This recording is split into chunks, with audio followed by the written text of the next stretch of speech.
All right, ladies and gentlemen, boys and girls, children of all ages, it is fans of the Diamond here on Driving to the Top Productions. I am Big Rich. That guy over there, that's Dylan. And we got a lot of baseball to talk about. It's the week after the trade deadline. And some of the teams that we were expecting to see do some things after the trade deadline have kind of, shall we say, wet the bed. When you look at what, including my Pirates, the Cleveland Guardians are 3-7. The Rangers are 4-6. Seattle's 3-7 in their last 10. Pirates are 3-7. They've dropped to 5.5 back in the wild card. Um, Even the Dodgers, and full kudos and credit to our guy Jason, who called this last week on this very program. Actually, the Dodgers are 2-8 in their last 10, and he said they were going to hit a little bit of a stretch. Hey, MD, good to see you. Um, but Jason called it. He said they'll have a stretch. They'll start coming back a little bit to reality, and they would make it a little closer than what it should be. Arizona's 7.5 back right now. I believe they were like 13 back at this time last week, 12 back, something like that. Um, Dylan, Milwaukee's still the hottest team in baseball. They've been that way all season with 74 wins. And I mean, they've pulled away from the Dodgers. They got a 4-game lead over the Dodgers for best record. 7-3 in their last 10. Any major surprises for you since the trade deadline? By the way, the Dodgers were lucky to win that game on Saturday night. I mean, the D-backs had time run on third base, nobody out after Colvin after back-to-back triples. But you know, Yeah. you also forgetting one thing: the Rays are 6-0 on their West Coast road trip, and now they are in Sacramento tonight.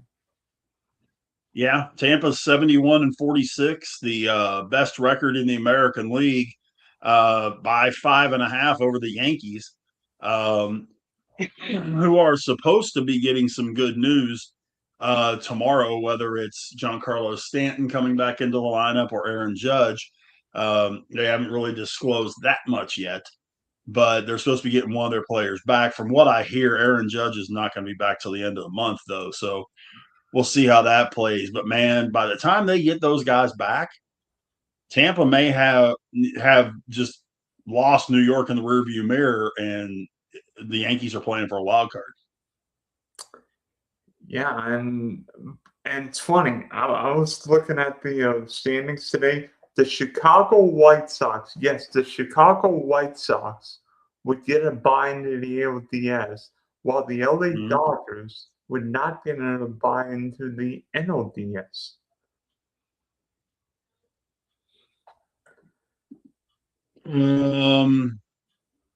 Okay. Yeah, because the Dodgers had the third best record in the of the division winners. Yeah, by one And the game. You're right. and the Dodgers Uh, are 70-48, while the White Sox are 61-56. well, I got an even better one for you. The White Sox would be in fourth place in the American League East. They're in first place in the American League Central. They would be in fourth place in the American League East, or the American League East. They'd be behind Tampa, New York, and Boston. And by the way, kudos to Boston Paul's Red Sox, 8-2 in their last 10. They're on a tremendous run, but this just in, Red Sox fans, it ain't going to last the rest of the season. You're not going to play 900 baseball from now to the end of the season. You're going to come back to reality just a little bit. But at the same time, me included, we're putting the Red Sox out to pasture in May and June. And I don't know about you, man, they've definitely been the story for me the last like 60 days. And Adley Rutschman might make his Red Sox debut north of the border tomorrow night. Yeah. Yeah. The Red Sox pitching staff has really kind of come together, surprisingly. Um, Toronto just never has been able to get it put together this season. And of course, they traded away Kevin Gaussman to the Cubs at the trade deadline. So, I got a funny feeling it's wait till next year for the defending AL champs. I'm not I'm not counting out the Blue Jays. Only 3.5 out of a playoff spot. I mean, nobody wants to get an AL playoff spot this year. I mean, look at Well, the Tigers. Look at the Tigers. that is true, but it just doesn't seem like at any point this season Toronto has looked like a team that was deserving of making the postseason. They'd win a few, they'd lose a few, they'd lose a bunch, they'd win a couple. They never seem to have that 2 or 3 week run where they go 12-4 or 15-5 or something like that. They just never did that this season. And I've got of all the teams in the AL, they're one of the ones I have the least faith in getting it together and making a run. Them, Kansas City, the Angels, the A's, I think they're cooked. And really, I'm pretty close to claiming that Baltimore's cooked. Sorry, Rav. I'm pretty close to claiming, though, that Baltimore's cooked. So, but it's going to be fun to see how this all plays with the wild card because you legitimately have, of course, the Yankees and the Red Sox had the first two wild cards. The Rangers had the third one currently. But you have 6 other teams within 3.5 games of that Ranger spot. Somebody's got to get hot. But let me ask you, Dylan. You got Detroit, you got the Rangers, Detroit, Minnesota, Cleveland, Baltimore, Seattle, Toronto. Who would you have confidence in getting hot and rolling off 15 out of 20 or 20 out of 25? I mean, part of me thinks the Mariners are going on a run, but then again, the way Cal Raleigh is hitting this year, or maybe more so not hitting. I mean, Seattle just got. I mean, the Rays just swept Seattle out of without Griffin Jack's pitching, and who was Tampa's starter yesterday? Ian Seymour looking like he's James Shields out there.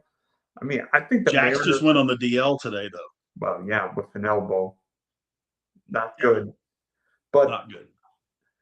But the Mariners' offense right now is so hit or miss right now, and the pitching staff. I mean, like, what's with Logan Gilbert giving up home runs at T-Mobile Park?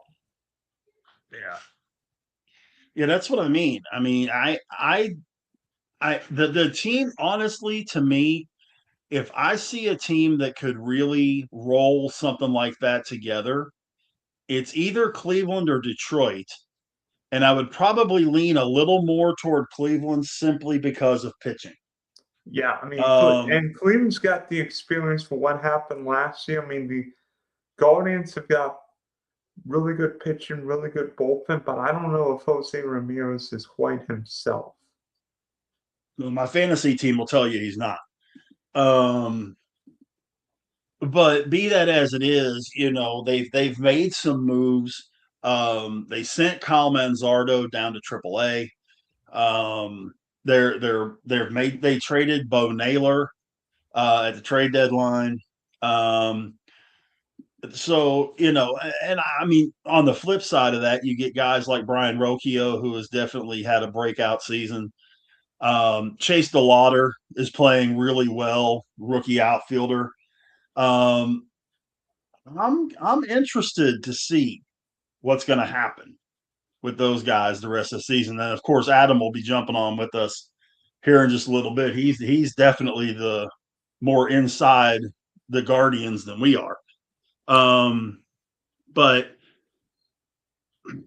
I don't know. I mean, that's my thought. I think it's either going to be Detroit or Cleveland that would be that team.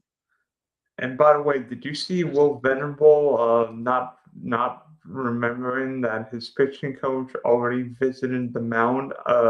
Oops, that's not good. Well, but it was in the first inning. How many times does the pitching coach go out to visit in the first inning? Apparently not enough for Venable, and that was after a 13-inning game the night before. Oops, not good for Yeah, the bullpen.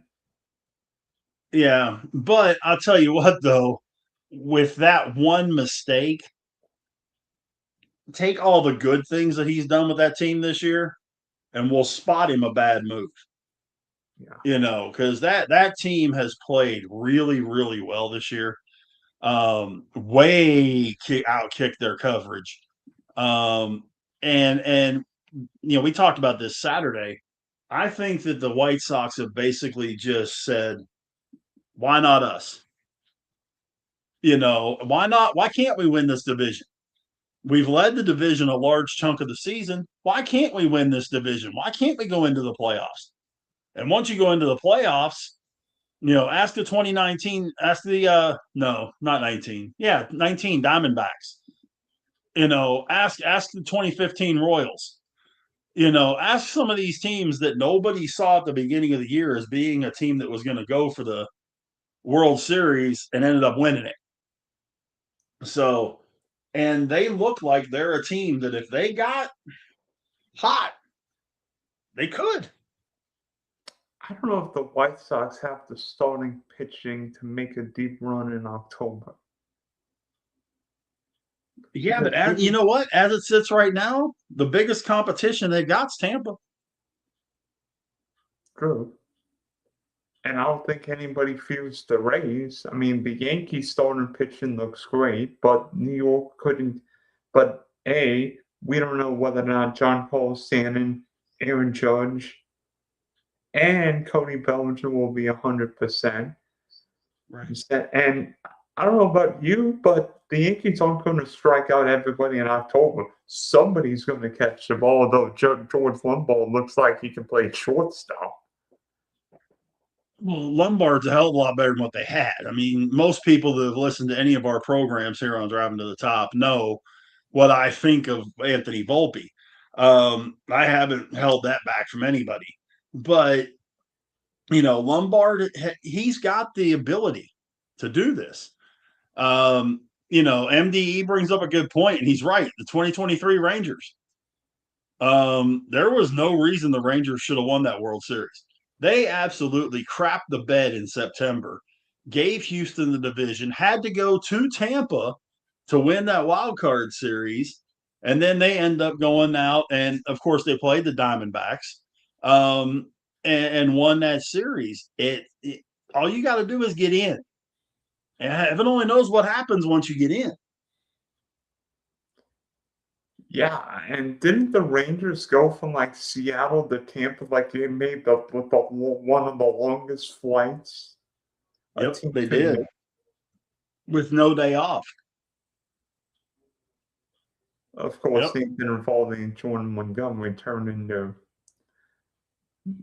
Well, into that was where they got smart because if you remember correctly, Jordan Montgomery pitched game 1 in Seattle, and they sent Montgomery to Seattle the day before so that he could be rested.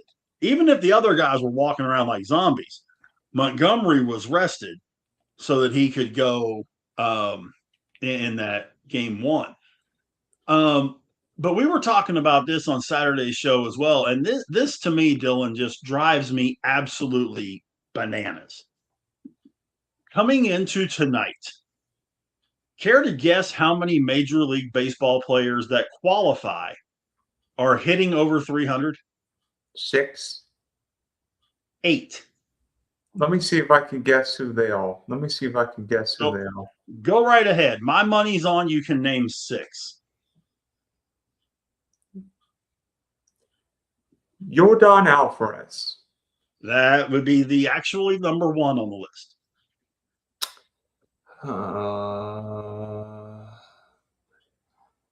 Let me think. Shohei Ohtani. No.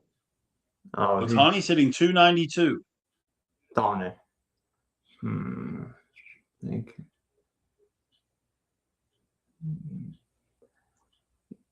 Yandy Diaz. Oh, excuse me. Freddie Freeman. You almost had it with Yandy Diaz. He's hitting 298. Freddie I Freeman did. is right. He's hitting 303. Uh, hmm. Now that I'm thinking about it, you might get just 4 out of the 8. Bobby Witt Jr. Nope. Bobby Witt Jr. is hitting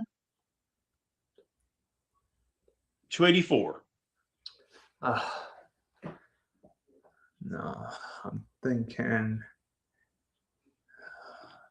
I got an even better gauge for this for you. There's What? only one that's in the American League. No, I'm sorry, 2 in the American League. There's only 2 in the American League. And you already named one of Junior Caminero. them. Junior Caminero is hitting, oh, crud, 278. Hmm. Uh, Otto Lopez. That would be the number 2 player. He's hitting, or 3, I'm sorry. He's hitting 318. There is one guy between Alvarez and Lopez. And he's one that should be, I think, should be a gimme. What division does that guy play in? Think about high average for like the last 5 or 6 years.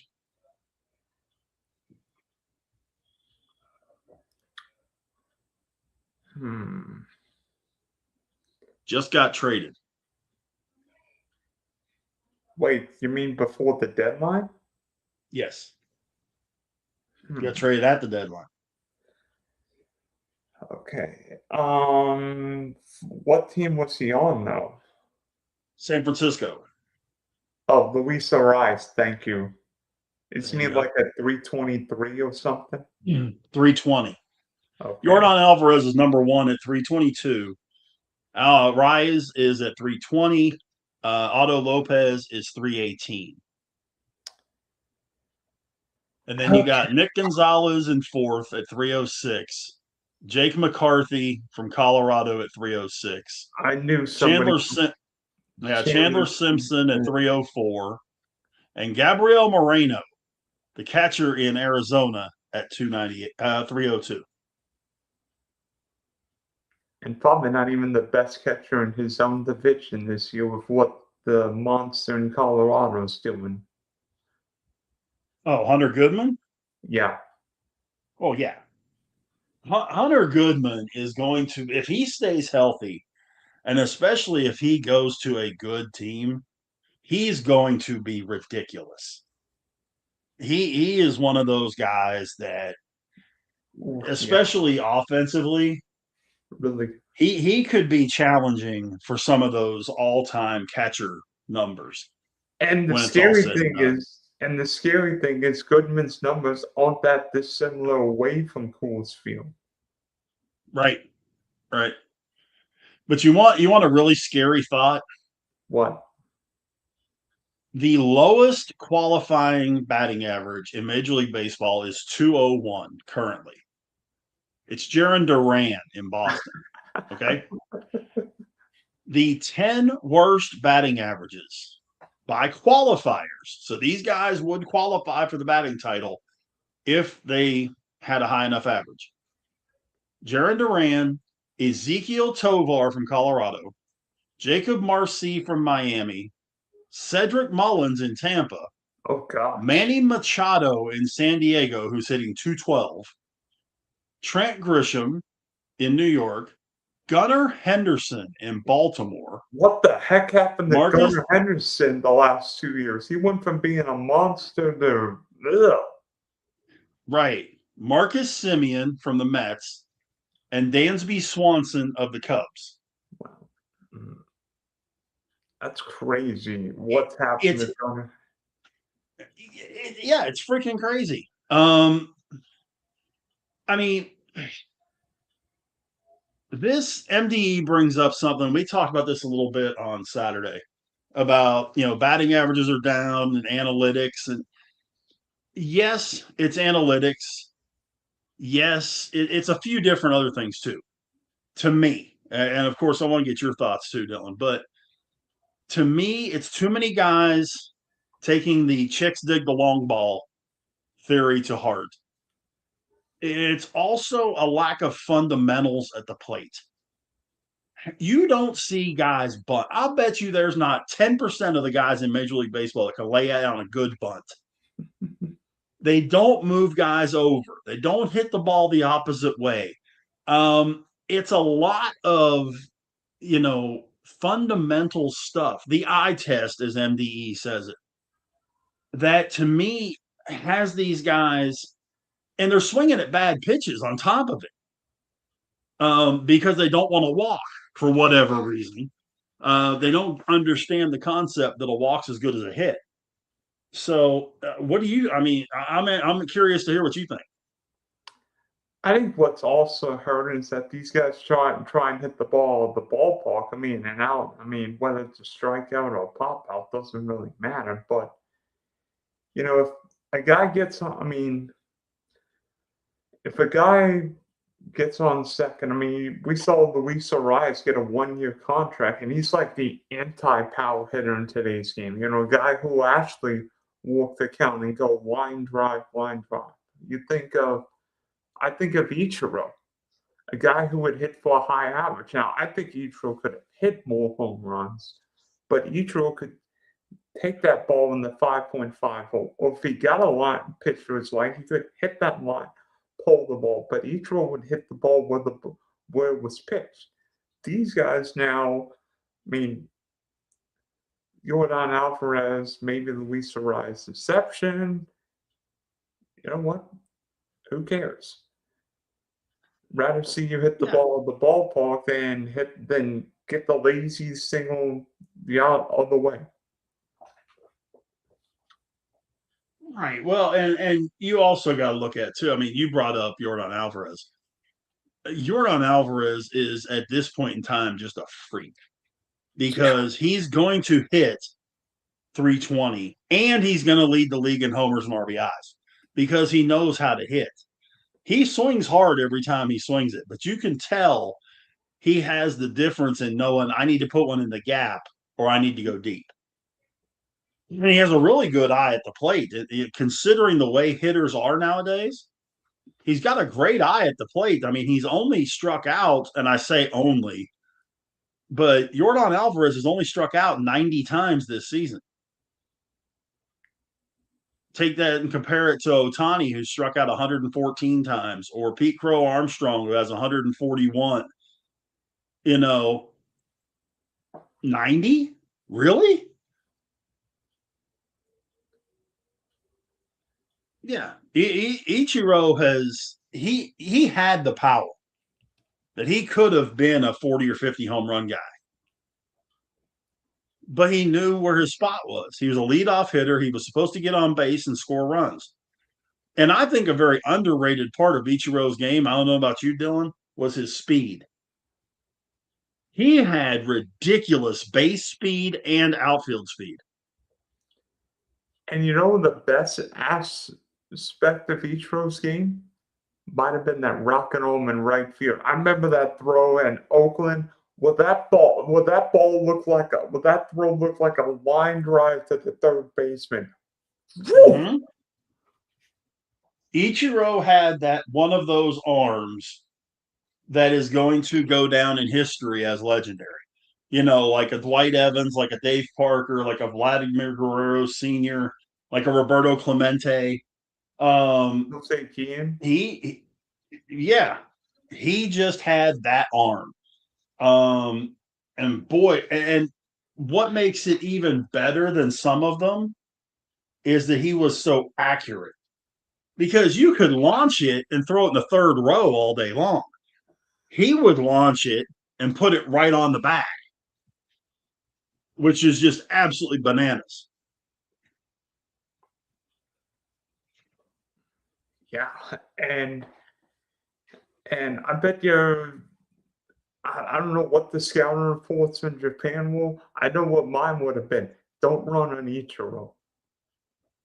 Right. I mean, remember when he first came into the league, his rookie year and probably part of his second year, people were actually dumb enough to try to test his arm. It No. didn't take long for people to go, we probably shouldn't do that anymore. I mean, you're only going to get thrown out by 20 feet so many times. And then you got to think about it before you do it. He was just, there's very few of those guys that you could say it was a transcendent major league player. The Mariners had two of them at the same time. It went from Ken Griffey Jr. to Ichiro Suzuki. Exactly. I mean, and oh, by the way, they had a shortstop that, arguably is one of the best shortstops / third baseman of all time. Shortstop who went 40-40 in his second in 96. Yeah, I know. And then the Rangers made the trade that still to this day makes me shake my head. For Alfonso Soriano.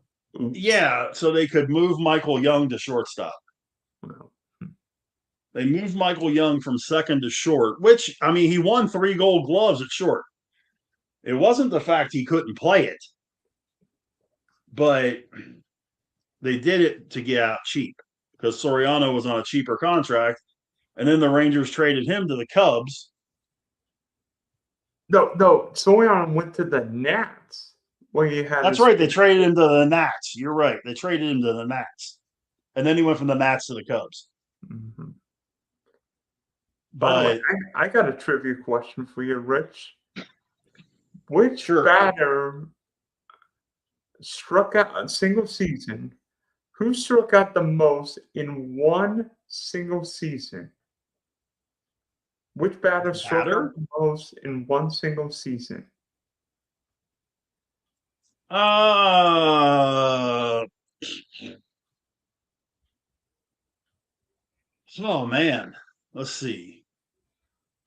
You got, it was over 200, 210, 215. Hey, Boston Paul, how are you? Adam Dunn, Rob Deere. No. Mark Reynolds. Mark Reynolds struck out 223 times for the Snakes in 2009. Because it was either the year before that or 2 years before that, he went over 200 with Houston. And the people here were just absolutely flipping. How can a guy strike out 200 times? Blah, blah, blah, blah, blah, blah. Yeah. Mark Reynolds. Hey, Boston Paul, enough with stealing my pictures at 3 o'clock in the morning, dude. You gotta be up. You gotta be up with him. Golly Moses. You gotta be up at 3 a.m. with Paul. You gotta be up. You gotta be ready to go. Hey, even when he makes a mistake on his lineups, people don't see him. JJ Weatherholt. Yeah. I went and I looked at that and I told him, I said, if anybody claimed him, I can't do anything about it. I looked and nobody claimed him. Well, you told us. It was like 2 days after the fact. I was like, you told us not to. We had to clear waivers anyway. This was before I sent the email out. Oh, well, I mean, yeah. Anyway. I sent the email out like Sunday morning, and Saturday I had Jackson's birthday and all that kind of stuff. I didn't have the chance to go in and fix it until Sunday. So it was out there all day Saturday. You told me Saturday what happened. I told you. I was like, I'm not touching him then. Yeah. What's up, I told MD? you. What's up, Boston Paul? I didn't send the email out until like Sunday morning. So I literally just walked through the door. Didn't even eat. Got my I won't promote it, but it's really good. The pretzel bun is back at Wendy's.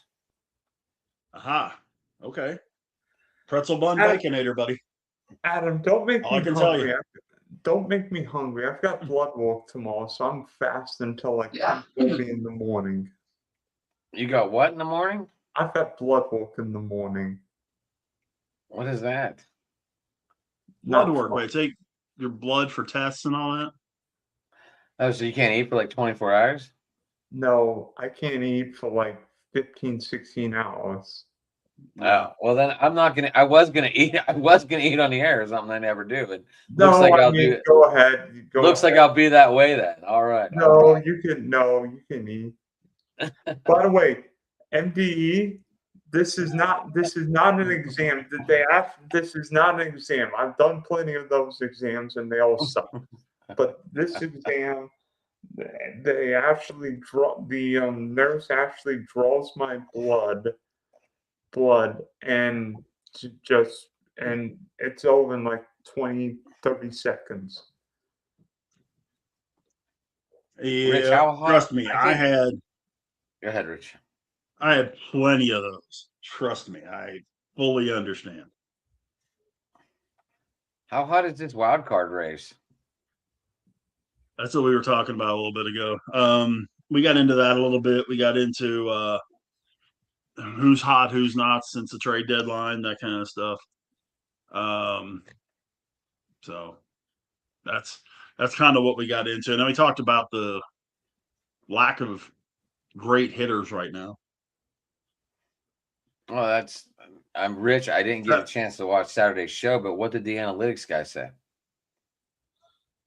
It was kind of funny because he actually agreed with a lot of what I was talking about with him, that you don't have the fundamentals.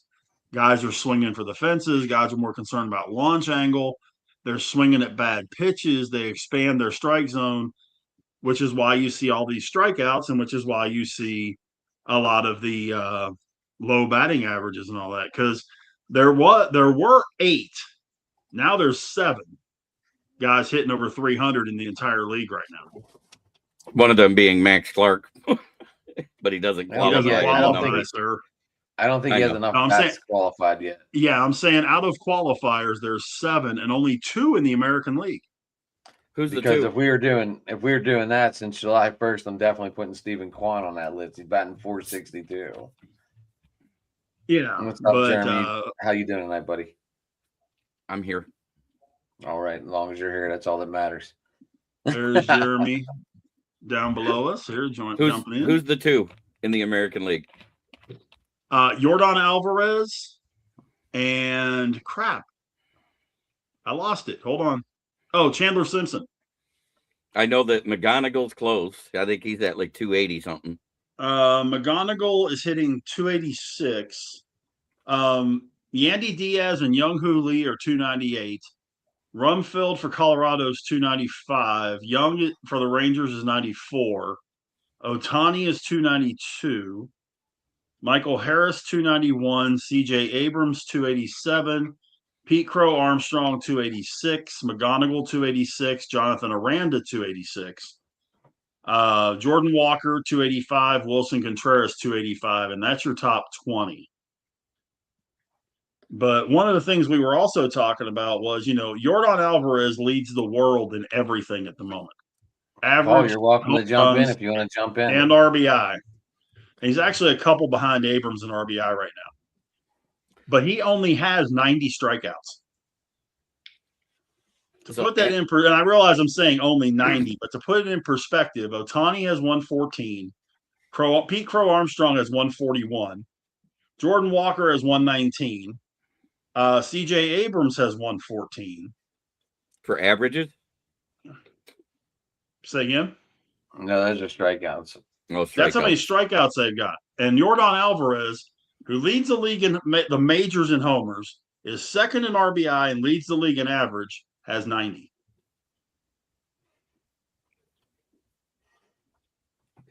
So it's definitely it's like everybody that was giving Hal-Yu Lee crap when he was struggling when he first came up from the minors with the Tigers. He quietly has 70 more points of batting average than Spencer Torkelson.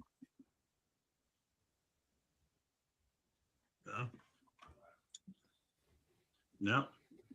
Well, I mean, it goes back to, and we were just talking about before you popped on, Jeremy. We were talking about, we were talking the analytics on Saturday. And we were discussing, lack of fundamentals, swinging at bad pitches, constantly swinging for the home runs, not situationally hitting. That has a lot to do with it. Sure does. But yeah, Paul, I knew what you were doing. I knew what you were doing. Gotta beat It's you. okay. I got Paul this week, so I got to make up for last 2 weeks because I've been an absolute shit show the last 2 weeks in this league. Oh, by the way, I think I've won like 5 games. Jeremy, we were talking right before you popped on at Boston Paul picking up guys at 3 a.m. Yeah, I've been doing that lately too because I haven't been sleeping well. That's because you worried about your fantasy team too much. I'm more. No, more it thinking has about nothing to do with that. I know. We Trying to keep it we funny. know. So Yeah, Young Hooley's at 298. He's on my team. Max Clark's at 297. He finally dipped below 300. You have every Detroit Tiger in North America. No, I don't. no, I know he's missing at least a couple because. I have one on did my you team. ever got get a couple. Alvarez? Nope. Who? I got one on my team. He's pretty good. Scooble? Did you? He's been cold lately, though. Scooble's not a Tiger. Yeah, he's not a Tiger. Right, I have Riley. He's a Dodger. Green. Yeah. Oh. I have Riley. Yeah, and Green. he's okay. Yeah, but somebody I asked had- about Scooble, and Yeah, I had Torkelson for a minute, but I let him go. I'm not sure who picked him up, but I had him for a minute and then let him go. Did you pick him up, Jim? who? Torque. Spencer Torkelson? Yeah.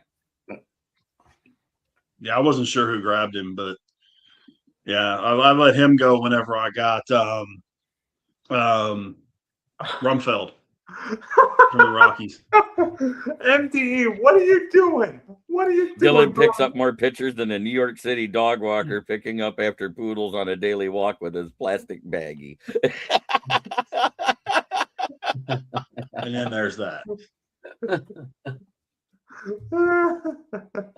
Yeah, you're lucky he's still on your team, Paul.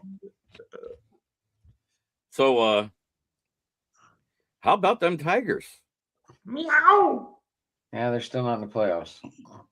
No, but they are ahead of the Guardians in the standings. Oh. Ahead of a team right now. It looks they look drained. Who? They look drained. Like they The Guardians? Yeah, they just look drained. Well, just like us, we didn't have to really attack our bullpen because we had guys coming back healthy and we're moving guys to the bullpen. And look at that first start for Jackson Jobe the other night. That was huge. Darn you, Boston Paul. I wanted Jobe.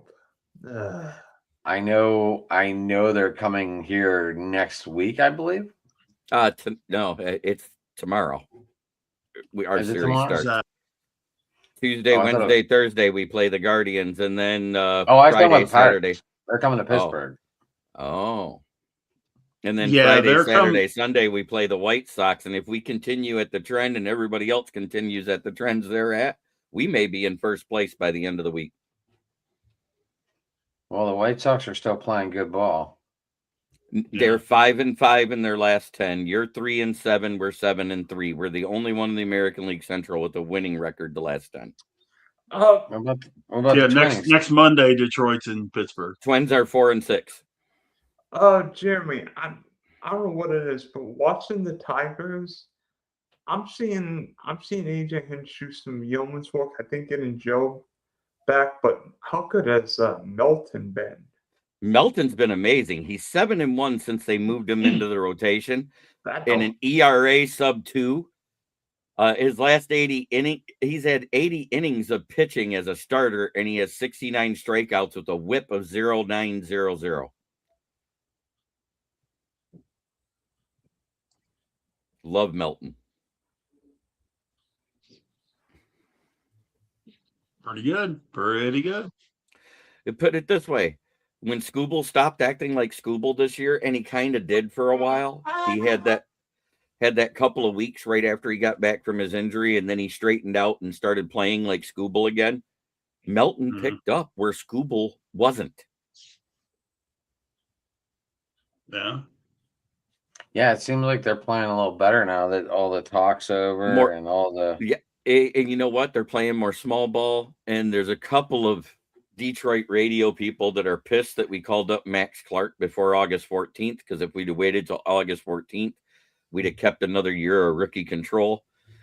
And I'm like, well, why are you mad? Because we're 7-3 since he got here. Because that makes no sense to me. They wanted that extra year, Jeremy. Yeah. I think we talked about this, didn't we? No, but I already know what's going to happen. Yeah. They're going to go ahead and extend him and deal with the lockout, and his contract will pick up the year after that. No, I didn't we talk about not like why? Oh yeah, I did. I said we shouldn't until August 14th, which is technically considered the September call-ups because the league's been so extended at 162 games compared to back when it was 140. But yeah, I said that all along, that they should have called all 5 of the guys up I wanted from the minors at the same time. Because don't you get like 5 extra roster spots for call-ups? Is what it is. You used to. You only get 2 now. Okay, so for me, if it was me, and I'm going to call someone up, that means you really don't want to do Max Anderson this year. And because Gleyber Torres, we didn't get a chance to deal Gleyber Torres because he was been inconsistent of late. And with his nagging injuries off and on all year, because the groin injury can come back at any time, no one made an offer for him. So we couldn't dump that salary. If we'd have been able to dump that salary, we'd have dumped $136 million in salary this year. But we weren't able to. So with Gleyber here, it makes no sense to bring up Max Anderson because Hyu Lee is actually already playing at a major league level when Gleyber needs rest. Mm-hmm. The guy that would make sense is one of the outfielders. There's another outfielder there that's batting about 290. Hi, Boston Paul. And Jeff Blake, the left-handed pitcher that has the same type of stuff that Scooble has, but move him straight into the bullpen. Because if you get a guy that can do 2 to 4 innings, and let's say your starter struggles, you can put him in immediately as a long reliever. Because this guy's sitting on a 286 ERA with 115 innings pitched and 150 strikeouts in the minors. You leaving us, Richard? I am. I only came in to I wasn't going to do the show tonight, and when Adam called, and needed me to start the thing for him. So yeah, we got new routes, and it's crazy, man. I'm driving up and down one-way streets and alleys with no way outs, and it's yeah. So I've seriously, I've been a lot of F-bombs going crazy. Yeah, they're going crazy with work. Watch and out trying for to Blake. not get Thanks, sick. Ashby. So. Yep. I hear you, Boston Paul. I like the idea of bringing up Blake and using him as that long reliever option. Jeremy, we'll get back to that thought. Rich, how do people get you? Yeah. So you can get out of here because I know you got a lot of high school football and radio stuff to do real quick, and then we'll get back to appreciate it. I'll be back tomorrow night for open mic night here on the network. Twitter, Big Rich 8371, or on Facebook, just my name, Rich Richardson. Tuesday night, open mic tomorrow night. Hopefully, we'll be able to do Steel City Sports Talk on Wednesday. If things go according to, and we'll have to get with Adam about that and that kind of stuff. Maybe Friday we'll do this trivia thing with me and that guy to my right. So you guys all have a great evening. I appreciate everybody being a part of this thing. Jeremy, Dylan, Adam, I will catch you guys in a little while. And if I don't see you tomorrow night because I do Inside the Pigskin, I'll see you Saturday if possible there, Rich. You got it, brother. Cool. Talk to y'all later. Yep. Alrighty. Goodbye. Just as he pops off. Goodbye. Adam, after the show, I would like to stay on and talk with you for a minute, bounce couple things off you. since we haven't Obviously. been able to talk. I've been waiting 2 days for you to call because Ken told you to get a hold of me. Yeah, send Ken the link if you can. I know he said he might want to BS afterwards too. All right. I did talk to him. Oh, So Dylan, how are you doing fantasy wise so far?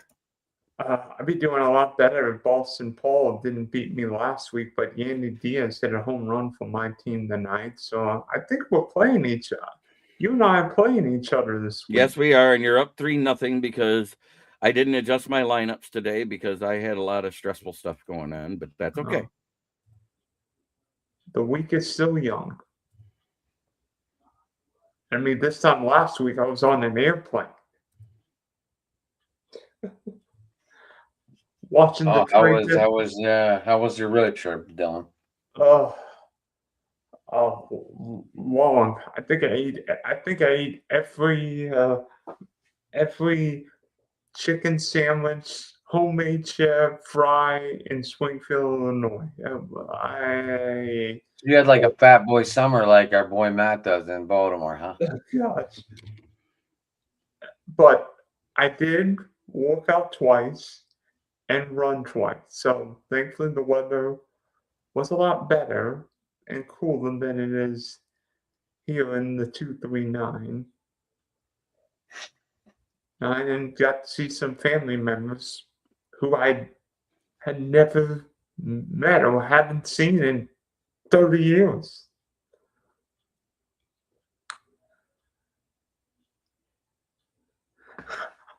FTE, what are you doing? What is this? No, if he's being funny, don't overreact. I like his funny stuff. Oh, Dylan, your fantasy team is fine. You'd pick up more good moves than a Brazilian stripper on vacation at a bar in Miami during spring break.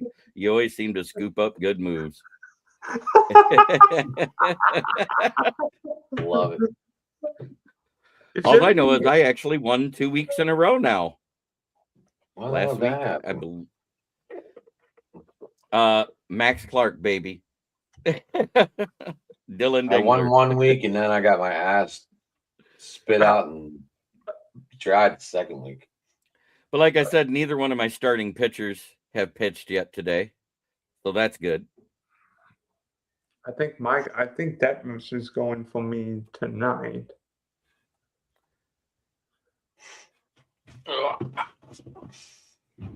I was just thinking. What were you thinking? Oh, that's scary. I was thinking.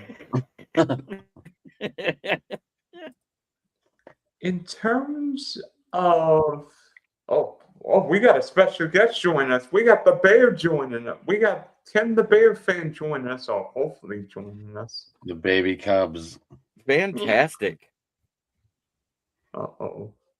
I think he's more of a White Sox fan. I don't know if he wants to join or not. He's hiding his face tonight. Did the same thing last week. Oh, let him in. Let him in. He knows baseball too. What's up, Ken? Baseball? You're talking about baseball? It's almost like talking about playoffs. That's coming up. Playoffs are coming up, Ken. Who's your baseball team? Yet. I can't even do Jim Moore until at least week 2. So what? By the time week 2 happens, the Bears won't have any healthy receivers. Oh Jesus! If it keeps up, Luther Burden got hurt. Yeah, he'll be fine. That's okay. And Cade Mays broke one of the small bones in his wrist. Is that why Davian Thomas was the big pickup this week in Dynasty? Yeah, I mean he's been doing good in camp anyways, but well, he's injured. He just I heard he just missed a major injury. Who? Wasn't that Davion Thomas? Let me look it up. Let me look. Hold on. I thought that's who his name was.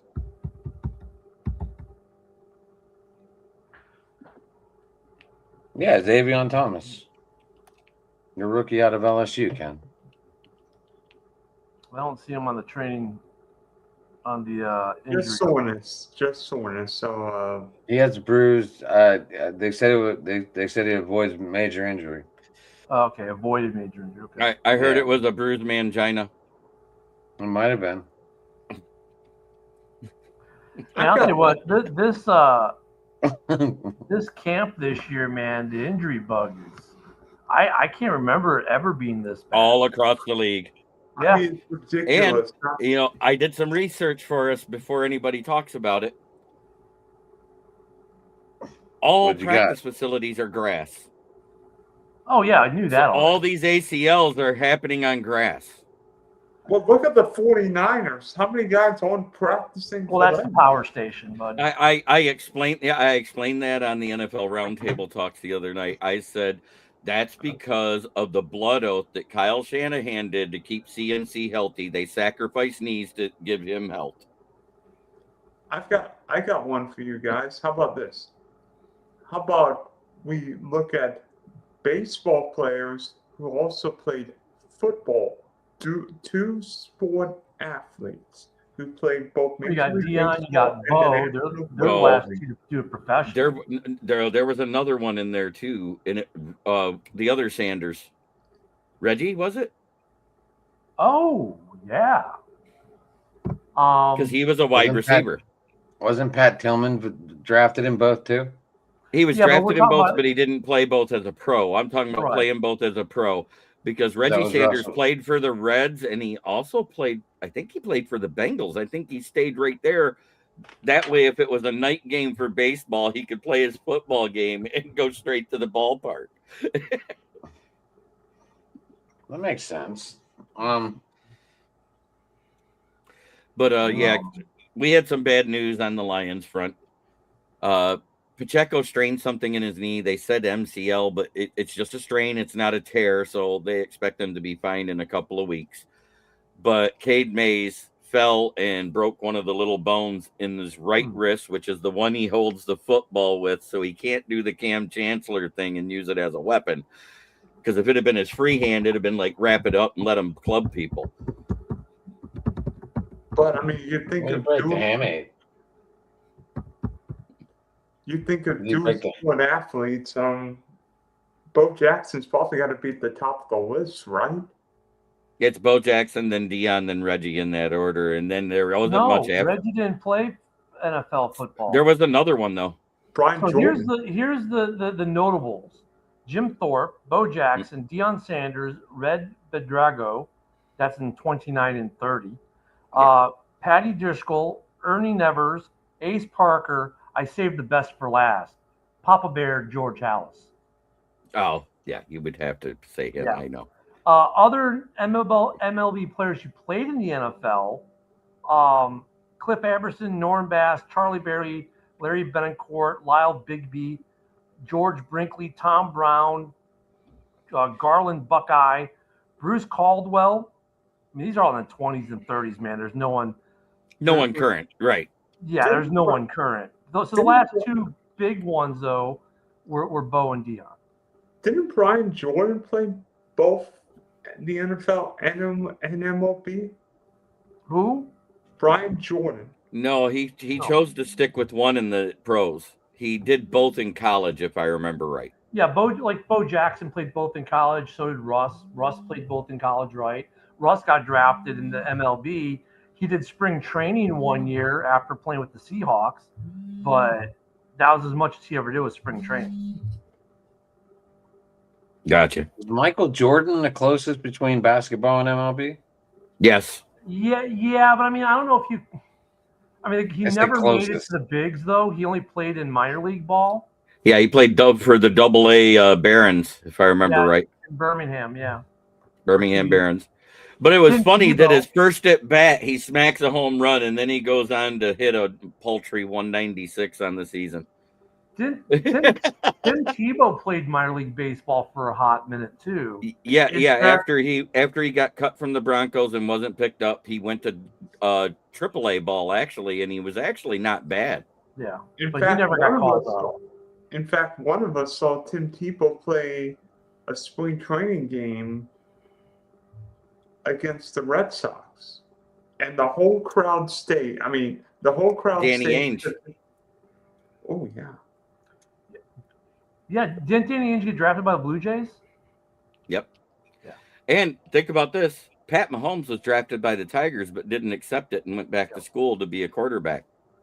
Well, Russell Wilson was drafted by the Seahawks, right? I mean, not that. I mean, I know he drafted by The the Seahawks. Rockies. The He was Rock, drafted to the Yeah. Rockies, and he didn't want to do that either. So he did went back spring to college. training. He did spring training just to do it one time, and the Seahawks said, "Hey, wait, whoa, don't do it." And then he didn't do it again until he went to Denver, and then he was right there, so he did it. How about this? Dave Bashir was an NBA Hall of Fame, but he also pitched for the White Sox. Gene Conley won a World Series with the Braves and 3 NBA titles with the Boston Celtics. Steve Hamilton played for the Minneapolis Lakers and pitched in a pair of World Series for the Yankees. But I mean, you're talking about these are all. I mean, if you want to talk modern age, like Drew almost Henson. everyone on the list, even that I read, they're all like from the 50s or way earlier. Drew Henson played for the Yankees and then came back to play professional football That's for right. the He Cowboys. came back and played quarterback, right? Hello, Marky Mark in your funky bunch. Oh, I was thinking, who was? Mark, you want to jump in for a minute? Jump in, buddy. Who was the Duke basketball player who played college football at Syracuse? I think it was like Greg Paulus.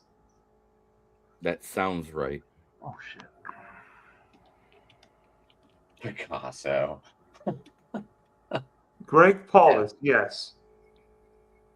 MDE and his nicknames. I love it. Yeah, I know he's got some good ones. But yeah, we have some interesting news, and I can't wait to share it with you after the show. Sorry, I'm editing an episode dropping tomorrow. I did last night, SummerSlam 91. Marcus Pollard, tight end for the Colts, basketball in college. Oh, you could say the same thing about Mercedes Lewis. Also Antonio Gates. Travis Kelce played baseball as well in college for the Cincinnati Bearcats. Jameis Winston played baseball at Florida State. Yes, he Yes, did. he did. And that's what happens when the Bear fan joins us. We talk If you go football. by when he was drafted and when they won their first Super Bowl, the Tigers drafted a Super Bowl winning quarterback before the Lions did. Tom Brady.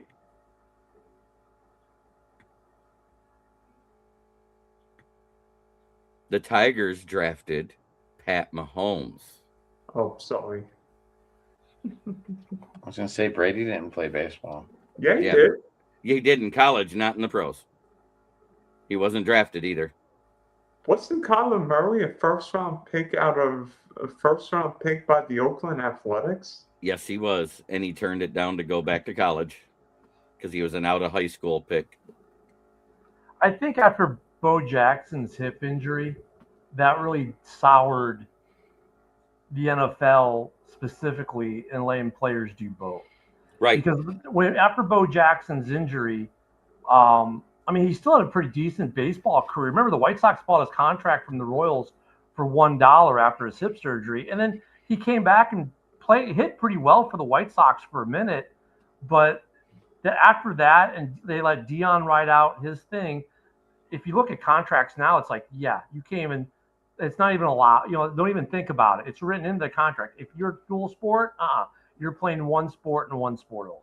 Yeah, because it's fine when you're in your formative years to play multiple sports because it helps your muscles not get so strained in one sport. It helps to keep them loose while they're still growing and developing. But once you become an adult and you specialize, you're better off to play one sport, is what it all boils down to.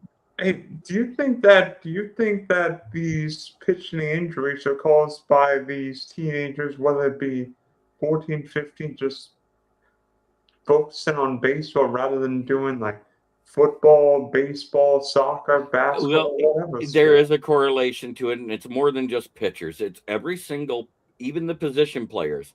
If they focus on just baseball from between the ages of 14 and 16 and do not play multiple sports, they burn out their arms usually in college. So my youngest just graduated high school. And he started playing football early, and then did track. And even when he was doing football and track, the coaches weren't happy about it. So even at high school now, they're like his freshman year of football. They want him to act like he was already in the NFL. Like you had to know everything by your freshman year of high school, know every route, know every workout, know every. I mean, seriously, like high school sports has gotten to the point where it's specialized like the pros. And if And you're now that some of the states are entering there's NIL NIL in money Florida. Yeah, in high schools, and yeah, that's Florida, Ohio, and now Michigan. yeah. And I think there's 4 other states on top of it. I think Georgia was one of them. There's a kid that went to my kid's high school. He'll be a junior this. Wait, I think he'll be a junior this year or a senior this year. And he was a track guy. As a freshman, he was on an NIL deal with Nike. Hmm. As a freshman in high school, on an NIL deal with Nike. So they specialize even at the high school level now, where if your kid would say go through elementary and middle school, they kind of want to play. They play in the park district leagues for football and soccer or baseball. Unless they're on a club team, a traveling club team that you're paying money to have them coach and everything, high school sports is almost like forget about it. The only sport they can really do, maybe, is track. But if it's like any kind of team sport, if you're not in a club paying for coaching in their earlier years, I mean, so you think about the specialization, Dylan, to answer your question, I think, is almost starting by the time they're in 3rd or 4th grade now. That's where it starts. And getting these kids in these traveling clubs. Bring up the coaching comment here from MDE here. As a former high school coach, I can tell you that the arguments between what sport a player play is real. I always voted for both. I didn't always win, LOL, but I like multi-sport players until college. And that's basically what I'm saying. Senior year, if you want to specialize because you played 2 sports most of your middle school and early high school years, great. The only Do thing the what one I you excel saw with football players, at least, and MDE might be able to comment on this, was they didn't mind if the wide receivers and the running backs were 100 and 200 sprinters. They would do sprints because that was seen as good for football. And maybe offensive linemen being like shot putters, that was okay too. But outside of that, very heavily frowned upon. Like track was like the one sport because like, okay, well, you can increase your endurance or you can increase your speed as a receiver or a running back by running track. And actually, to be honest with you, the kids who usually won the 100 and 200 were guys who were also wide receivers for the local high schools. You had some kids who were just track kids who just killed. But the football players, that's what they did. Do you remember when Usain Bolt went and tried out with the pro team and he couldn't catch a cold? Mm-hmm. Yep, all that speed. Can you imagine if he could have caught even 3 out of 10 passes? Look at Willie Gall. Oh, right. Gall I mean, if he'd have been able to. Sprinter. Don Beebe. Yeah. Another world-class sprinter in his time. How about Bullet Bob Hayes, the fastest man in the world? Mm-hmm. So the NFL, I mean, I think the thing with track, I think, is about as close as you get. But if you had a kid on the football team who also wanted to play basketball or baseball, it was a little more frowned upon and really, really, really hard. And usually by the kid's junior year, it was one or the other. Okay, so he was drafted out of high school, but he evidently went back to college, seeing how he wasn't drafted into the pros for football until 99. 2000. 2000. No. God, it feels like forever ago. 99, 2000. It was the 99 draft. The year ended in 2000. Then the 2000-2001 year was the year that he took over for Bledsoe. No. Brady was 199 pick 2000. Then the 01 year was when Brady replaced Bledsoe. Oh, that's right, because it happened the weekend after 9/11 when he said that wasn't the only Twin Towers that fell by being hit in New York. That was great when he said that on the roast to Bledsoe. Yeah, I don't think we'll see another Bo Jackson or Deion Sanders, or I'm sorry, Deion Claus hit 300 last year. I don't think we're going to see any more of that. I think after those two, with specialization, the way the leagues are, and the fact that you've got like Otani, who's a dual field / pitcher, even that's like amazingly rare. Maybe now because of Otani, you'll see some more of that. But it's just I think we're just so specialized now. Otani's, even if you think about with specialization, he's a freak. Like, he should not happen in baseball with specialization being what it is. But I like about, I don't really watch a ton of baseball anymore, but what I like about Otani is he's almost got throwback to the 50s and 60s and 70s when he had pitchers who would throw 200 innings or 200 pitches on Monday, throw 200 more on Wednesday, throw 200 more on Sunday, and just like whatever. And Otani will pitch one day, and then you'll go play the field for a couple days. Specializations kind of ruin sport in some way. So it's Brian Jordan was decent as a Falcons DB and MLB OF, not OnlyFans. Sorry to get any dander up by saying OF. Bo Jackson was probably the reason why NFL teams stopped, because when he got that hip injury, and to be honest, I don't think the hip injury was because of baseball. It was probably it was because of football. Yeah, it was other things playoff game against the Bengals. Right. We know when it happened. That's why we said it wasn't due to baseball, but baseball tried to bring him back and bought his contract for $1. Actually, that's because the NFL was like, he wasn't going to play in the NFL, so the White Sox bought the contract for $1 from Kansas City in case he decided to make a comeback, and he decided to come back to baseball. And then with Deion Sanders, especially after that day where he tried to play 2 games in one day, right? I think, they were done with that stunt too. And NFL owners, like, all right, look, you got to do one or the other. And the NFL won because they're the richer league. And I remember the Falcons actually fined Deion Sanders the week that he was in the World Series because he said, I can't come play this Sunday because I have a World Series game. Yeah. Yep. And he got fined for it. He got fined an entire game check, and he was hot.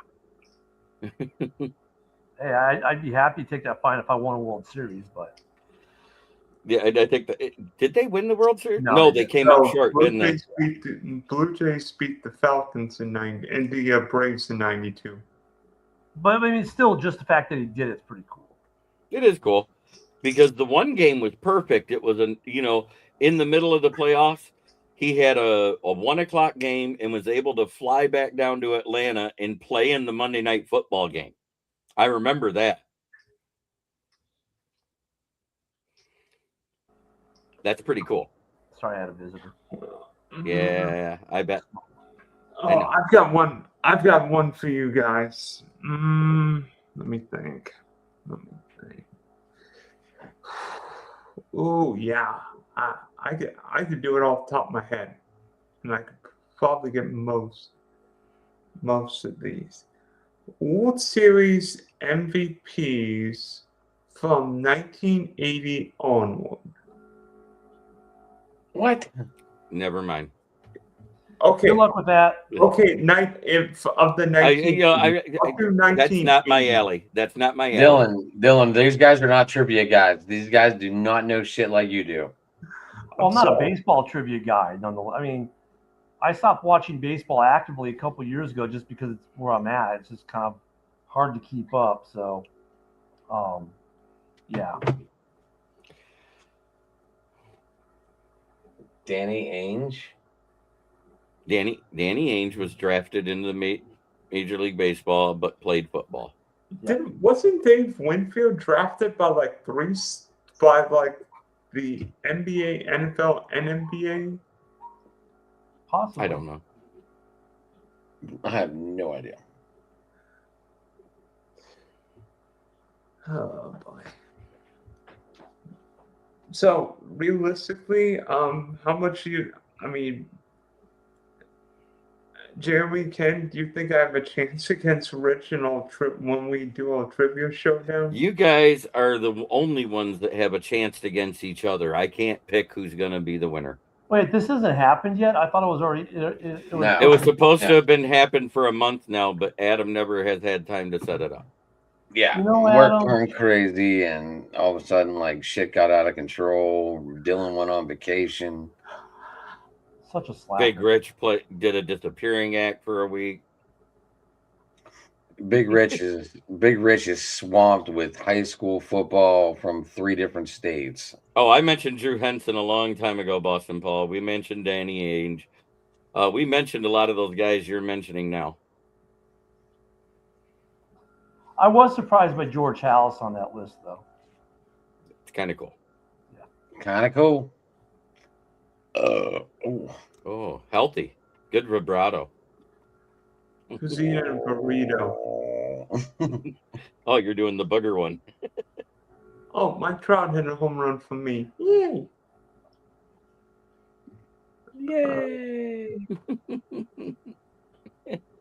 Dylan, your brain is on a different level than 99.8% of humans. Sorry, we wish we could process your questions versus having to cipher through our random reels of Amy Reed, our OF accounts and all.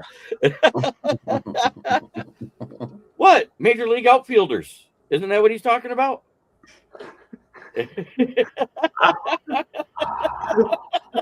forgot my password. No, that's definitely OnlyFans or whatever site it is. I forgot my password. Oh. I don't think it can help you then. Well, last night I did my very first fantasy football show of the season. Who'd you My co-host Austin Hacker, he did top 10 picks overall to help people with the top 10 picks in any Jamar fantasy Chase? draft. Was he number 1? No, he was not. He wasn't even number 2. He was 3. Let me see if I can guess the top 10, Jeremy. Let me see if I can guess the top 10. Okay. Shamir Gibbs 1. Yep. Bichon 2. Yep. Chase Course 3. Yep. Puka. Yep.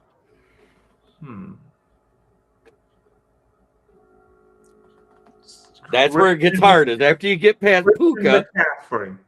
He was not 5 because we were worried Jason. about his injuries. He went to 6. Jason. Yeah, JSN was 5. Then CMC. Then CMC. Amon Ra. Exactly right so far. You got 3 to go, brother. Jonathan Taylor. Yes. At 9, who's 8? Justin Jefferson. Yes. And let me see if I could get 10. Oh gosh, it's between 1 and 2. Oh gosh. It's either CeeDee Lamb. You're right. It is the 1-star rating season, only great wide receiver. I've only done 300 best. Well, I'll end up doing probably 300. Great job, but you nailed. He did the top 10 overall. I did the top 10 per position, all the way from quarterbacks, running backs, wide receivers, tight ends, defenses, and special teams. Let me see if I could get the quarterbacks. You won't get my order, but you might be able to get ESPN or Lindy's. I have all 3 lists right here in front of me, so go let her rip. Josh Allen. That's number 1 on all 3 lists. Lamar is 3 on 2 lists and 2 on Lindy's. Is this regular or is this fantasy? This is fantasy football. Okay. Jalen Hurts. Jalen Hurts is 5 on 2 of the lists. He is not in the top 10 on mine. Is that because of the loss of A.J. Brown, Jeremy? Is that why you dropped him? Yes. I dropped him due to the loss of A.J. Brown. Drake May. Drake May is number 4 on 1 and number 10 on 9.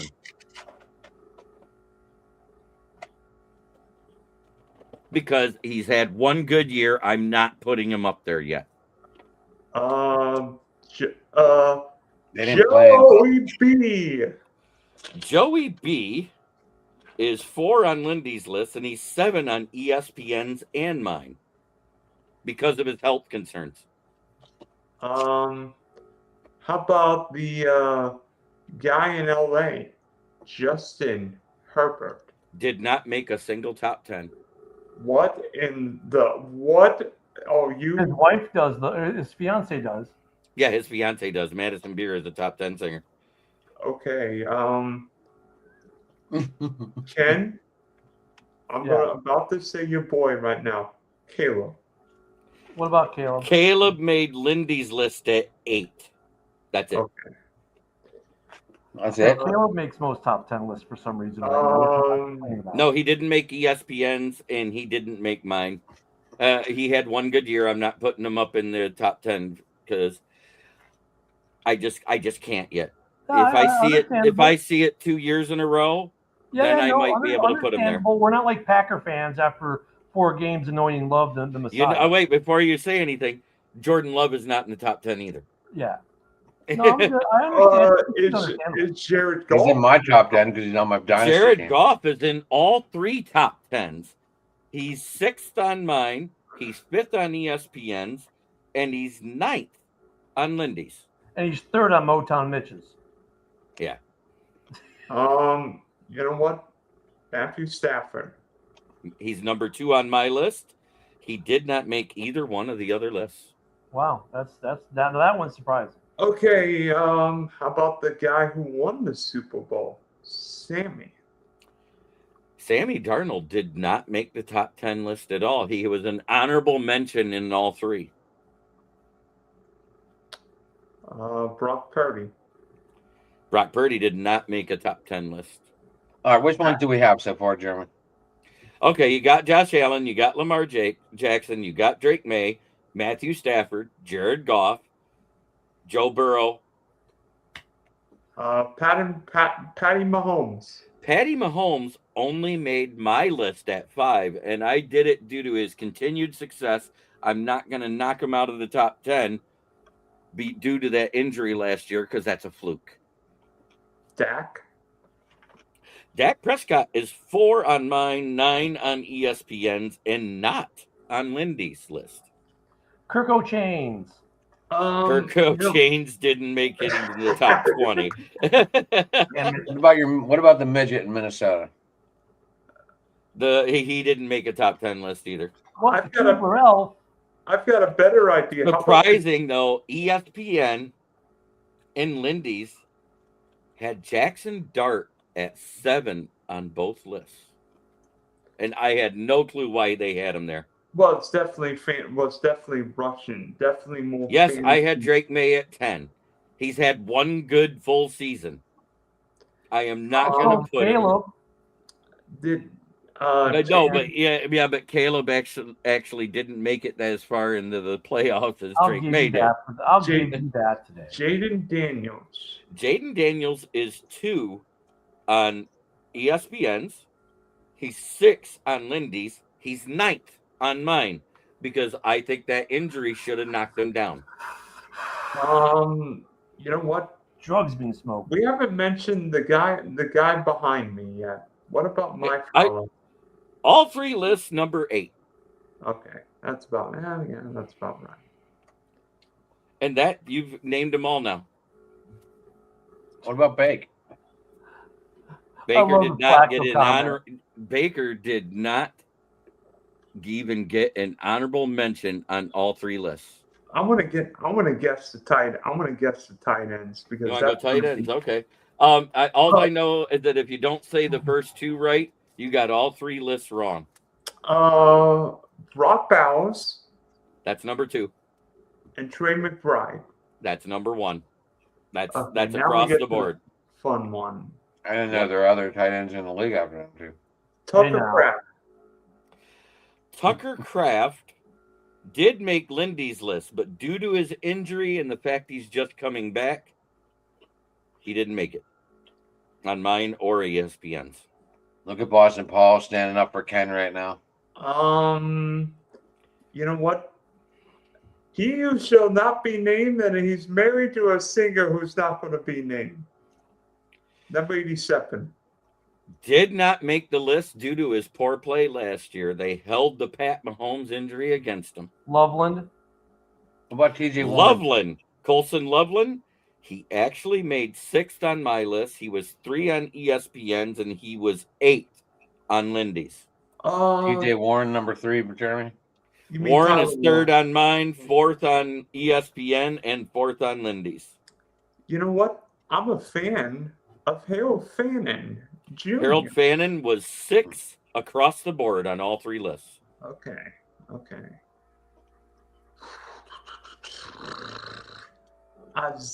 You know what? There's a likely chance Isaiah Likely is somewhere near the list. He is 15th. Not in the top I think 10. he's going to be highly utilized in that Giants offense. Yeah, but he hasn't had that type of production yet consistently, so they wouldn't put him in the top 10. Think about consistency. Who actually met the average touchdowns for tight ends last year was 3.5. What about And Gadsden? even in Arande Gadsden was an honorable mention on all 3 lists. Really? Well, Justin Herbert didn't make your top 10, so that's not a surprise. Kyle Pitts. Kyle Pitts was 10th on my list, 5th on ESPN's, and 3rd on Lindy's. He only had one great year, and with a quarterback that thrives on throwing to a tight end in the end zone, he just threw enough times that Kyle Pitts finally figured out how to catch it. Sam Laporta was 5th on mine. He's 6th on ESPN, and he was 9th on Lindy's. Well, what about Mark Andrews or Dalton Kincaid? Neither one of them made the list. Really? On any list. So who have I named so far? You named Kelty, you named McBride, Bauer. What numbers? Okay, you've done 1, 2, 3, 5, 6, 7, and 10 on my list. So we need your 4. Yep. Think a perennial playoff team lately tends to go deep. Tends to go deep into the playoffs, usually. Kittle me Timbers. Kittle made 9th on my list. He did not make the ESPN top 10. Well, because of the Achilles, but I think Kittle could But he play made 10th. He also made 10th on Lindy's. I'm talking about a different team that normally goes deep in the playoffs, same conference. Same conference? Dallas. Yes, Dallas Goedert is number 4 on my list. Woof. So that completes my list. Honorable mentions were, of course, Travis Kelce, Rondé Gadsden, Isaiah if you were in that 15 to 11, you got an honorable mention. Okay. Dalton Kincaid. Okay, let me see if I can get defenses. That's the next page. Perfect. The LA Rams. LA Rams is 4th on my list, 5th on the ESPN's, and 7th on Lindy's. What? Yep. Wow. Myles Garrett not making it. Okay. He still has yet to practice back from his injury. They haven't said what the injury is. It just says lower leg injury. The 12 Seahawks. Seahawks are 2 on my list, 2 on Lindy's, and 4 on ESPN. Denver's got to be up there. New York Jets. Denver is number 1 on ESPN, number 1 on mine, and number 3 on Lindy's. The New York Jets. They've won 32nd in the league overall. Good job.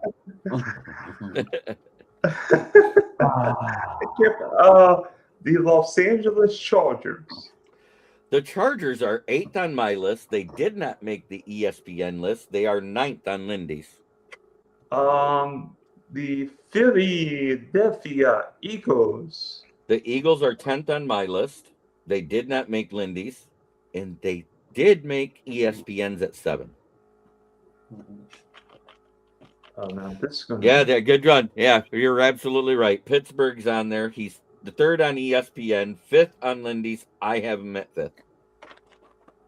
Where would the Chiefs be? It might end up number 1. Just Not- to let you know.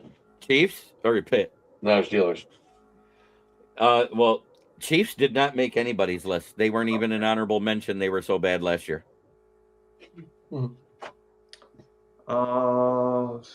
No. The Ravens? No. maybe Ravens not. did make the list on all 3.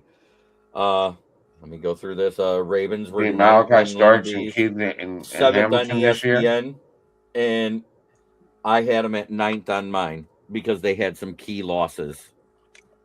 Teddy Buchanan's coming back this year. Malachi Starks, Keith Hamilton. Dude, that defense is going to be good. But they did have some losses up front. Well, getting Buchanan back is going to be huge. Yeah. Huge filling that middle there. New England? The Patriots were 8th on ESPN. They were 6th on Lindy's. They are 7th on mine. Okay. I bet New England falls out because they actually have to play teams this year in the regular season. Well, New England. There is a team you guys haven't mentioned, and I'm shocked because they have a great defense every year, but they lose in the playoffs due to their offense. Cleveland Browns. I said playoffs due to their offense. Look, the Cleveland Browns had like the number 1 defense. You know what? All my exes live in Houston, Texas. That's right. They are 3rd overall on mine, 2nd on ESPN, number 1 on Lindy's. I mean, the Browns had a great defense, but I think without Myles Garrett, it's going to be a long year. The ESPN did this before the off-season trades. I looked at when their copyright date was, and they made their list strictly off of last year's stats. So the Browns did make the 9th for ESPN, but Lindy's was right after the trades and the draft. So theirs is a little more realistic, not having them in there. I don't think they belong in the top 10. Yeah, why would we you said do the your Ravens rankings before the free agency and the draft? That makes no sense. Yeah, ESPN did it based. Oh, wait, ESPN. I forgot we're talking about stupidity here. Yeah, I know. They're the same people that fired a bunch of people that were DEI inclusive in their comments, but I like that.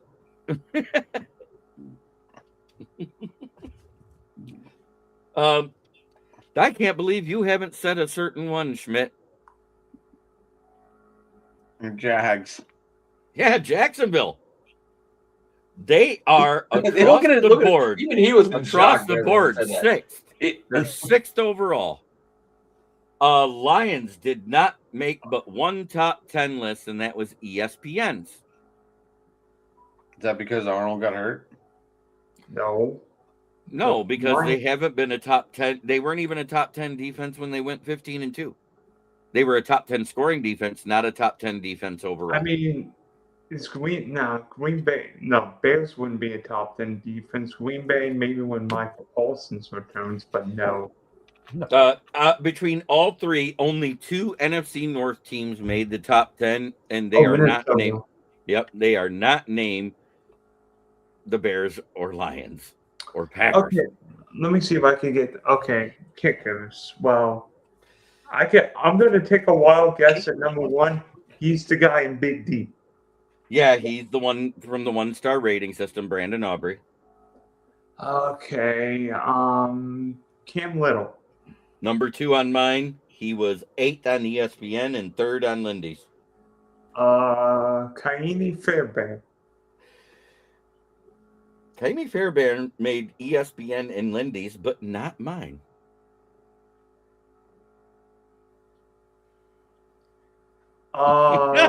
MD. Chris Boswell. Chris Boswell was 10th on mine and 10th on Lindy's, but did not make the ESPN list. Okay. Who was the Jets kicker last year? I can't think of his name. Nick He wasn't Folk? very. Yeah, he made the list. He was 8th on mine, 7th on Lindy's, and not on ESPN. I can't believe you guys haven't mentioned this guy because we all bid for him to be the Super Bowl MVP. The Seahawks kicker. Yeah, Jason Myers. Yeah, the old. And the only reason why this team won 7 games down in New Orleans, because they only won 3 with their new quarterback. And the kicker. Their kicker, Will Reichard. From the University. Y'all of forgot Alabama. one. Hold on, you forgot one. Who? I don't know the Bears. Santos. Well, you got to have the kicker from Dallas. I cannot think of his damn name. You like, Yeah, what did- we said him first. He Did was you say number 1 Santos? overall. No, we said Aubrey. We did Auburn's not. number 1 overall. The Chicago's think we kicker did didn't we? even get an honorable mention Wow. on any list. You know what? He's got the perfect name for a kicker. Cameron Dicker, the kicker. Cameron Dicker is 6th on my list. He was 2 on ESPN, and he was 4th on Lindy's.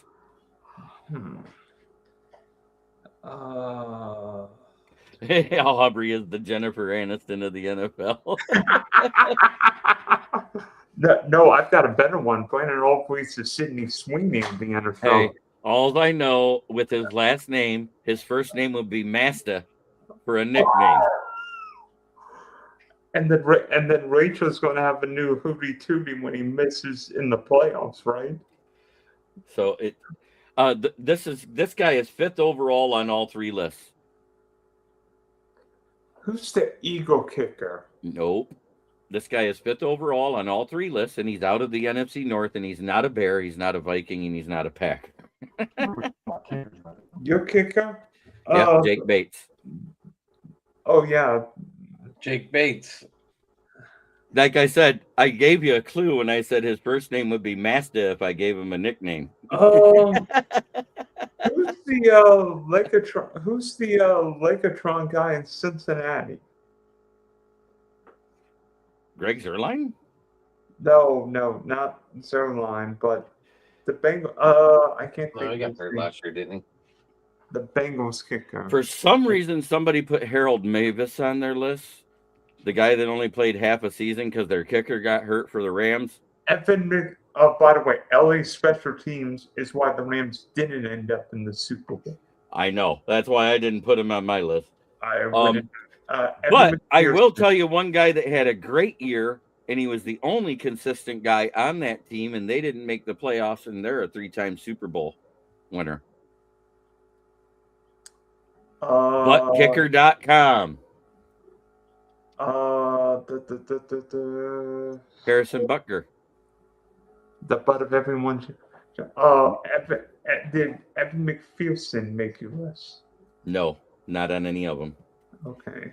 The That one was you guys bigger. the one that would be really hard to get is I don't understand why this guy made the list because his miss cost them the division. The Ravens. I was just ready to say it. I don't know how he made their list. The only other guy you guys haven't named because you've named everybody else. Eddie Pinheiro. The Cardinals. Panthers. Panthers kicker. He was a Cardinals kicker. He plays for the Panthers now. Tell you how much I pay attention to Eddie Pinheiro. I think Eddie Pinheiro went to Florida, right? Former Bear. That's all I gotta say. I have no idea. We cut him. Oh yeah, Chomp. He's a Gator. Chompers, baby. Chompers. Now, the fun one, because I think it's fun. Wide receivers. Jamal Top Chase 10? is going to be somewhere on the list. Jamar Chase is 1 on Lindy's and mine and 2nd on ESPN. Well, Jetta. You gotta have Jetta. Jetta's is 4th on my list. He's 6th on ESPN and 2 on Lindy's. Amon Ra. Amon Ra is number 2 on my list. He's number 3 on ESPN. and he is 5th on Lindy's. CD. CD Lamb is 7th on my list, 3rd on Lindy's, and 5th on ESPN. Puka. Puka is 5th on my list, 1st on ESPN, and 6th on Lindy's. Okay. I put him down because he may start the season on the suspended thing. He's still being investigated on the biting incident. He's. Let me take. Pukula. Who? Rick London. Drake London is 6th on my list. He was 8th on ESPN's. He did not. Oh, wait. He made 10th on Lindy's. Okay. There's a couple of guys on here that I'm quite. Brown. Who? AJ Brown. AJ Brown did not make anybody's list this year. Ray Rice. Rasheed Rice. Jeez. Rasheed Rice was 7th on the ESPN's list, and I laughed at it because he's going to miss the first 4 weeks of the season because he had that knee I cleanup. said Ray surgery. Rice. Jesus. Yeah. Don't look at me like that. I don't make. I made one list and I based it off of what I read. George. Jackson Smith and Jigba. JSN is 3 on ESPN on mine, and he was 4th on Lindy's. Okay. What about Jamarill Lane? Who? Lane. No Lanes. Rookie for the George Ravens. Pickens. Pickens did not make the top 10 for anybody. What about Chris Olave? Chris Olave was 10th on mine. He was not on ESPN, and he was 7th on Lindy's. Devontae Smith. Did not make the top 10 for any list. No DK? No DK either. He was an honorable mention. He was in the top 15. Collins. Nico Collins was 8th on my list. He was 9th on ESPN's. He, for some reason, where he should have been on this list, according to what I'm reading, he was 8th on Lindy's. No, he should have been 8th on Lindy's, but he wasn't. It's a guy that had one good rookie year and then spent the year with an ACL injury last year. And Malik Neighbors? Malik Neighbors made 8th on the Lindy's list, and I about fucking flipped my lid when I saw it. Now, I do agree. I only had one rookie from last year that made my list. Can you guys name him? The most efficient route runner in football, Luther Burden III. No. Fantasy-wise, he's not up there yet, buddy. No. He's not. He was actually barely mentioned in the top 50. Yeah, well, I mean, look at. And because they have to go by the production he had last year. For fantasy purposes, Bears players are going to be tough because that's the guy. So many damn targets. Tetaroa McMillan. He's 9th on mine and Lindy's. ESPN didn't even have him in there. Yeah, makes sense. Okay, let me see if I can get running backs now. Well, Gibbs, B. John. Yep. I thought we already did running backs. No, we did the top 10 overall. That's why, but there was like 4 running backs in the top 10. Gibbs, B. John, JT. JT is 4th. CMC is 3rd. James Cook. 5th. Saquon. Hold on, did Tank Dell make your wide receiver list at all? Who? Tank Dell. No. He's going to get comeback player of the year. That's fine, but he has not had the numbers to be up in the top 10. Adam Kyler Murray's going to get comeback player of the year when he's a top 10 quarterback this year. Oh, Jesus Christ. You have more hopium than the Vikings. Lad McConkey did not make it. All right, so we got 5. We're on 6. Yeah, you guys have named my top 5 verbatim. It's got to be A-Chain. It's got to be A-Chain at 6. 7 should be easy. Ashton Janty. He's 8th. Okay. Across the board. Kenneth Walker III, Super Bowl MVP. Okay. So 9. Now we got 2 left. King Henry. Who? King Henry. Believe it or not, King Henry did not make anybody's list. Okay. Marion Hampton. Oh, Marion Hampton is 9. And you RJ. already said 10 with Saquon Barkley. You named the list quick. Wait, did we say Chase Brown? Chase Brown only made 10th on the Lindy's list. Okay, never But mind. RJ didn't make any list. Who? Honorable mention. Who? RJ Harvey. No, he did not make any list. He didn't even get an honorable mention. He was in the 16 to 20 range. No Bucky Irving either. Well, Hi, Ken. How fantasy you doing, points, buddy? though. But Adam, we're talking fantasy points. That's like, I'm not surprised there aren't many Bears on the list because we got that many targets. It's kind of hard. But you want, for fantasy, remember, you're looking for guys who like, if you're, I like if you're one guy. recruiting, you know what I'm saying? You're looking for guys who are going to get a lot of points because, well, they're the only guy. So, like, if you're a Bears receiver for fantasy, don't expect much because he's got a bunch. The honorable mention for the Bears was Roma Dunze. Yeah, Ted McMillan was 9 across the board. Boston Paul. I wouldn't expect Rome to be on the list, to be honest. He actually made the honorable mention. He was in that 11 to 15 range.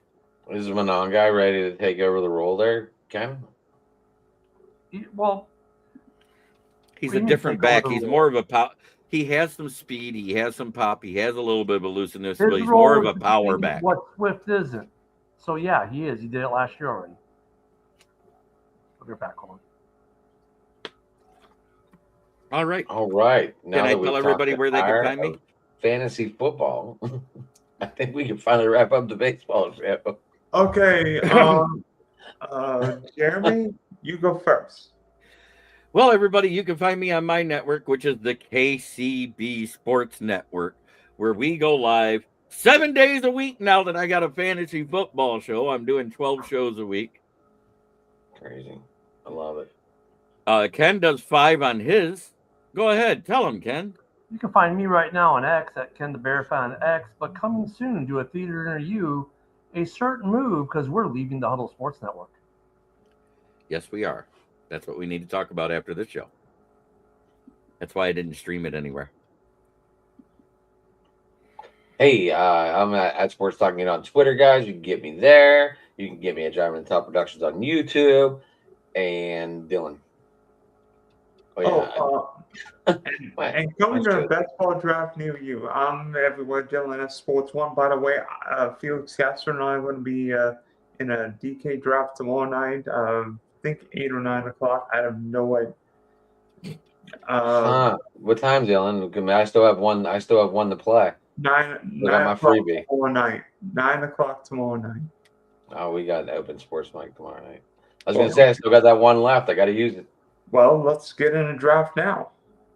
No, we got business to talk after the show. I'm not doing. Yeah, we don't got time now. Yeah, it's time to end it. Okay, and you know what? Love chatting. I don't know how we made it an hour and 43 minutes. So we talked fantasy football for the last 45. But anyway, yeah, Dylan. Try every day to be a better person than you were the day before. That's the only way to make the world a better place. It starts within us. Much love to everybody in the chat. It was good to see MDE, Boston Paul, and the crew talking with us, driving the chat. That's what you guys do the best. That's why I think you guys are some of the best fans I've ever had on my channel. I love these guys. That was deep.